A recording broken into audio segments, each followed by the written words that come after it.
Often what is still called contemporary philosophy would more accurately be called 20th century philosophy. During that century, philosophy was divided into mainly two branches, or perhaps I should say styles of philosophy, known as analytic philosophy and continental philosophy. In this lecture, I will explain what this divide was or is about. I will also briefly discuss some branches of philosophy that I have not mentioned before during this course, as well as some of the things that are relevant in philosophy at present. This, I hope, will bring this course at least almost up to date with actual contemporary philosophy. Philosophy is such a wide field that I cannot even list all the subjects discussed by philosophers, but perhaps you are starting to get the idea by the end of this lecture.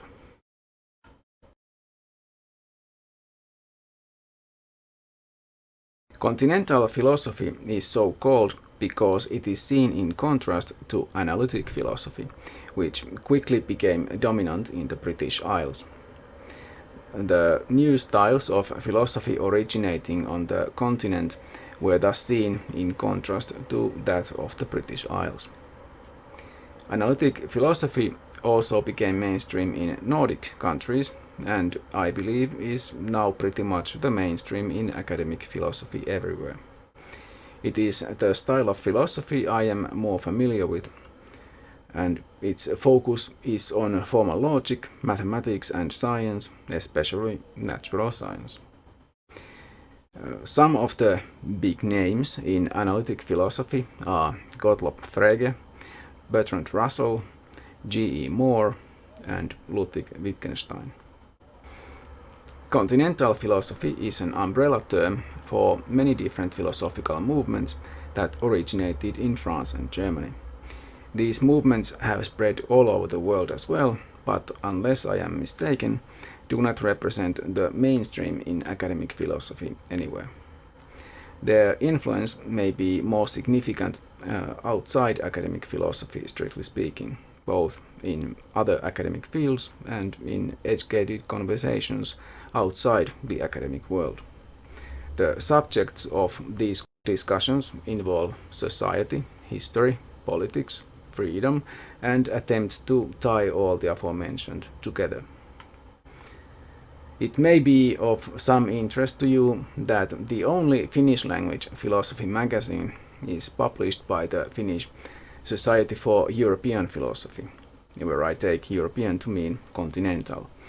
But academic philosophy in Finland has been very much analytic for the most part. Some of the big names of continental philosophy are Franz Brentano, G.W.F. Hegel, Arthur Schopenhauer, Friedrich Nietzsche, Karl Marx, Edmund Husserl, Søren Kierkegaard, Jean-Paul Sartre, Simone de Beauvoir, Martin Heidegger, Michel Foucault, and Richard Rorty. As I mentioned, continental philosophy is an umbrella term for various movements. Some of the movements within continental philosophy are existentialism, feminism, Marxism, phenomenology, hermeneutics, deconstruction, the Frankfurt School of Critical Theory, and post-structuralism, which originated from literary critique and focuses on experience rather than objective truth. The division in question here has much to do with the style of philosophy, the style of writing, and in the understanding of what philosophy is and how it relates to the sciences. The way I have been presenting philosophy throughout this course is based on my analytic naturalistic understanding of philosophy, which some others might not agree with. Some proponents of continental philosophy may reject my naturalism, which places high importance on science, considering it perhaps even a form of scientism, an almost religious-like faith in science, which it is not. By the 20th century, philosophy became an academic profession instead of some kind of pursuit of a rare few advisors to the rulers, which it had been to some extent in the past. Now it was a job involving mainly research and teaching at universities. Leaders of continental philosophy had a humanistic attitude toward philosophy, focused on the perspective of a historically constructed individual and how that individual perceives reality. Their works greatly influenced literature, especially in Europe. Analytic philosophers instead still saw philosophical questions as essentially timeless, discrete questions that can be answered in a scientific manner. Their tools were logic and the analysis of language. Many of the leading figures of analytic philosophy were also mathematicians. They were especially interested in clarifying philosophical and other discussions, analyzing the issue and making sure the arguments used were logically valid. These were the main causes of the divide. I have already explained the basics of existentialism and in that context something about feminism as well. I will probably have to return to both of them as well as to some of the other movements of continental philosophy later. But for the purposes of this course, that is not necessary. I will only briefly touch on phenomenology and hermeneutics here to give you some understanding of what has been discussed in continental philosophy. Phenomenology focuses on the experience and intentionality of cognition. An observation is an observation of something the person observes. But while it is about the thing, it is not the thing itself. Consciousness is like the finger pointing at the thing. Thinking about the thing focuses on the subject in the mind. It is not the thing itself, possibly out there in the world. The point is to understand the structures of experience, consciousness, imagination, and relations with other people. For example, what is the experience itself when all assumptions of our natural attitude are bracketed away in epoche, reduction? For example, I see a book on the table. I immediately see it as a book, something three-dimensional I can pick up, open, and read. These things, being a book, a three-dimensional, openable, readable thing, are not in the visual data my eyes receive as I look at the book, and should be bracketed. This shows something of how observation works and how much of it is actually conceptual. Hermeneutics focuses on the interpretative nature of understanding. All communication involves interpretation, even when you are listening to or reading something in your native language. Also, there is no such thing as objectivity when it comes to human understanding. Our preliminary understanding or pre-understandings or presuppositions are our basis of acquiring knowledge. They include our concepts, cultural baggage, ways of thinking, and so on.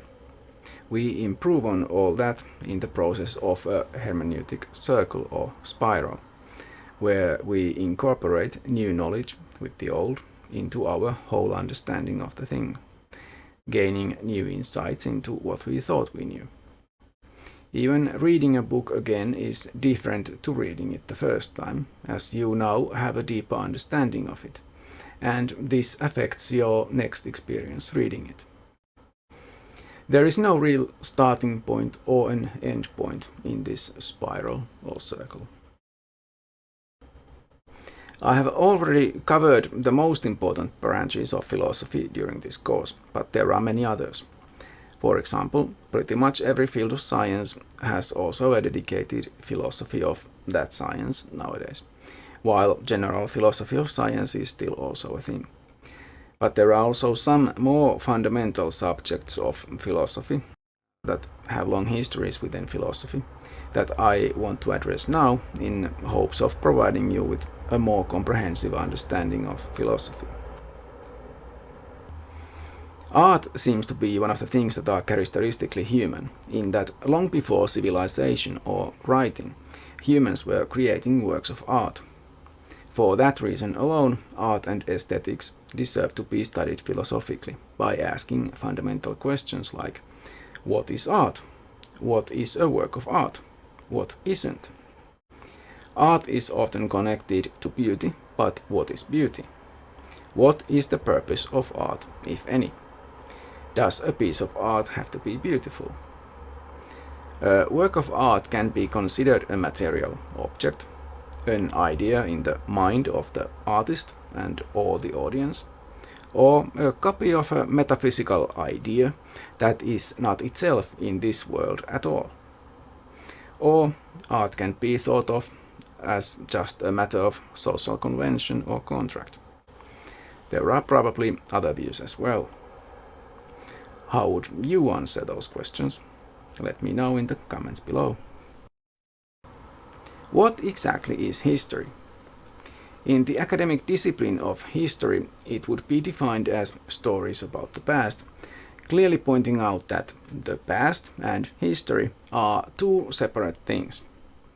But various thinkers throughout, history, have had very different ideas about what history really is and what is its significance. Some have thought that history is actually a process occurring in the world, with a definite goal toward which history is sort of progressing. More recently, philosophers and historians have wondered if there might be laws of history, in the same way there are laws of physics. There have been many philosophical views on history. Saint Augustine, for example, thought that history is a play, as in theatre play, between man and God. Immanuel Kant thought that control based on reason increases as history progresses. So history is essentially the triumphant development of the rule of reason. Georg Wilhelm Friedrich Hegel saw the spirit, or the absolute, manifesting itself in the dialectic of world history. Karl Marx took from that the dialectic progress and discarded the rest, although he still thought he could see where history was going.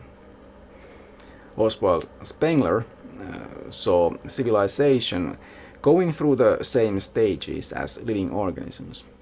They are born, grow and flourish, and then die.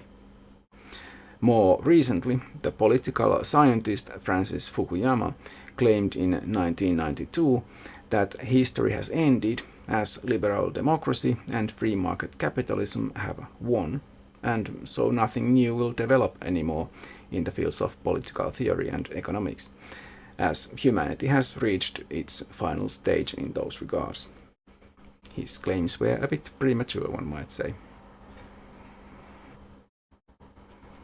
It should be clear to you, if you have been following this course systematically, that the ancient Greek-speaking philosophers already paid a lot of attention to education and upbringing. As philosophy became professionalized and established as an academic discipline taught in universities and even schools, the importance of education could hardly be overlooked by philosophers. What exactly has happened to paideia?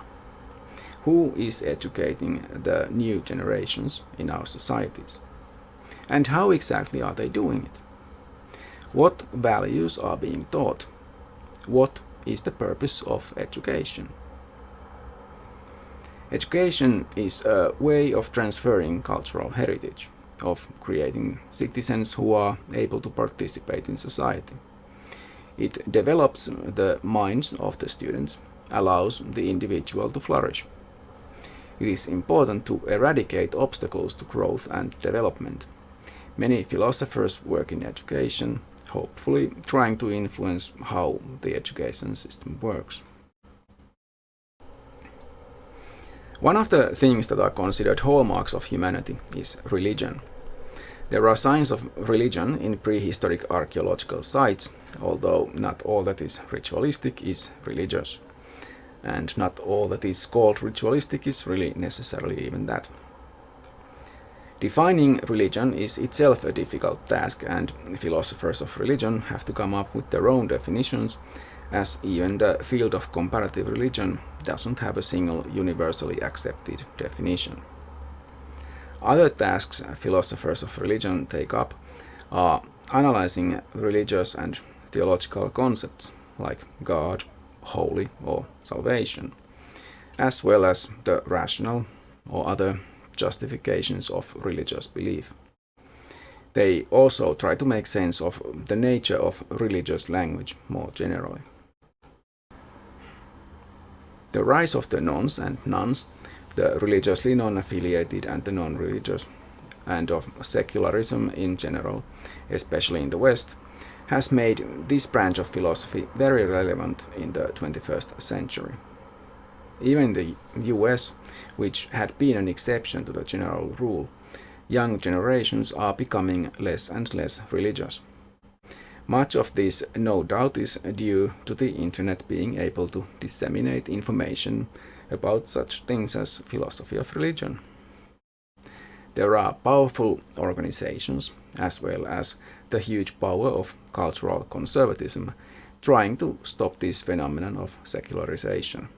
But philosophers have been tearing apart the theological justifications of religion for a long time, and now knowledge of that is spreading. Some have thought that religions and even religious organizations need to be replaced with something, while others think that secular humanism as a philosophical way of life is enough for the individual. Either way, there is much for philosophers to discuss here. In general, philosophy in the 20th century and beyond has been mostly interested in questions concerning knowledge and skepticism. Because of developments in science, technology, and society, new fields have opened up for philosophers to look into. This has led to the creation of such branches of philosophy as animal ethics and ecological philosophy, philosophy of technology, philosophy of pseudoscience, and others. The prevalence of algorithms and use of artificial intelligence, as well as significant cultural phenomena such as the rise of social media and increased visualization of culture, all give philosophers much to think about. Philosophy of mind seems especially relevant these days. Anything can be analyzed and thought about philosophically, so there really is no end to different fields of philosophy. Perhaps you can come up with your own, completely new subfield of philosophy based on your own interests. I have now covered everything I wanted to cover in this video. This course is coming to an end.